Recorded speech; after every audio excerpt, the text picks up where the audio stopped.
पाठ 6 नुआखाई लिखिं किए विपिन बिहारी बेसी कथार कहती ओडिशार 12 मासरे 13 पर्व सतरे आम पर्वपर्वाणी खाली 13 संख्या भितर सीमित नुहे आम राज्य ओडिशा पर्वपर्वाणीर गंताघर यह व्यतीत आहरी अनेक पर्व आनंद उत्साह आम पालन करिथाउ।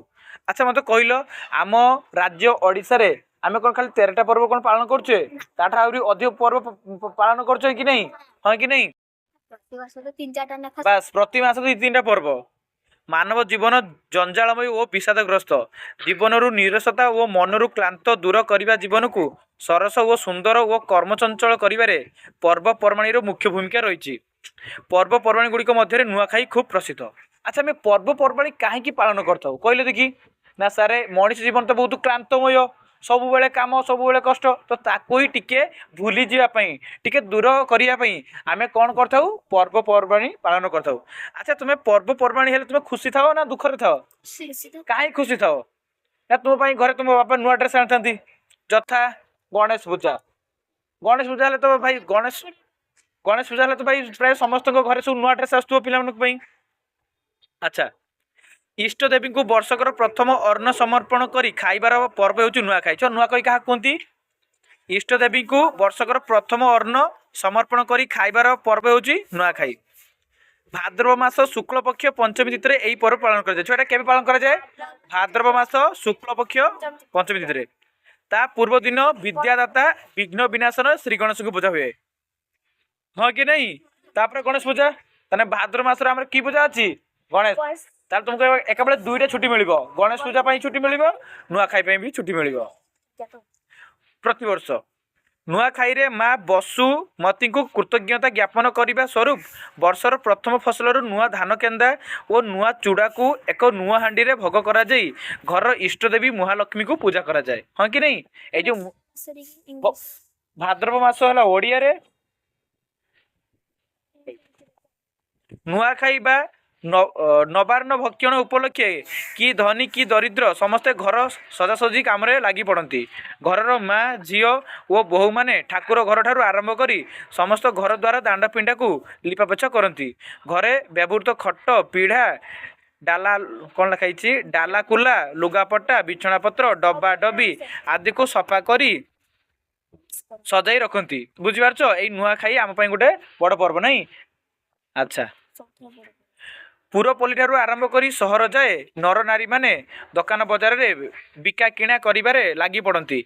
मिठा पिठापण पाई चाउल नड़िया घी गुड़ जगाड़ करा जाए कौन कहले कुओ हाँ यहाँ नुआखाई केवल आम ओडिशार पर्व यहाँ ना आउ कोआड़ तारे को पर्व पालन कर मुझे जाने भाई हाँ करुवे लोक मैंने किंतु आम ओडिशा रे एटा को नुआखाई बोली कहा जाए बुझिल कौन थी। अच्छा ताने से कौन कहला आमर भोग कराया आम कौन कौन है जो व्यवहार करूँ मिठा पिठापणा चाउल नड़िया घी और गुड़ जगाड़ करा जाए। पूजा पाई कौन कौन सब व्यवहार करा जाए धूप दीप कर्पूर वस्त्र और परिवा धान पाई नुआ लुगा किणाकिणी रे गहल चली जमी उठे।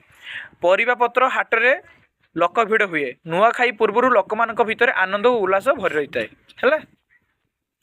देख तापर कौन कही प्रस्तुति भितर समस्ते व्यस्त थिला बेले सही आनंदर दिन नुआखाई आसी पहुँची जाए से दिन सूर्योदय पूर्व समस्त नर नारी शଯ୍या त्याग करी नित्यकर्म सारती माने सूर्योदय पूर्व मैंने बुझीपार सूर्य बाहरी ना पूर्व सब रेडी होते सफा लुगा पिंधि पूजा सामग्री सजाड़ी रखती।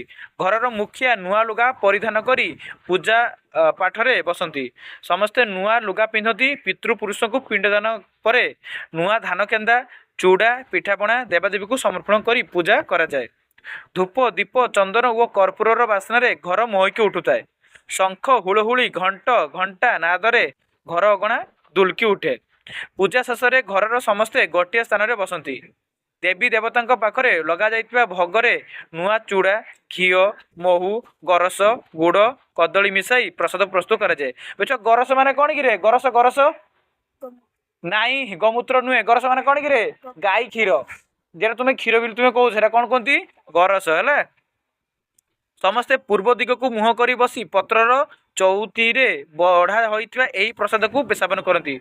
नुआखाई रे कौ दिग को बसिक आम मतलब जो अन्न खाई आम पूर्व दिग को मुह करी है ଘରର ଠାକୁର ଘରଟା କେଉଁ ଦିଗକୁ କରା ଦେଖା? ଘର ଠାକୁର ଦିଗ ସବୁବେଳେ ପୂର୍ବ ଦିଗ ହବା ଦରକାର।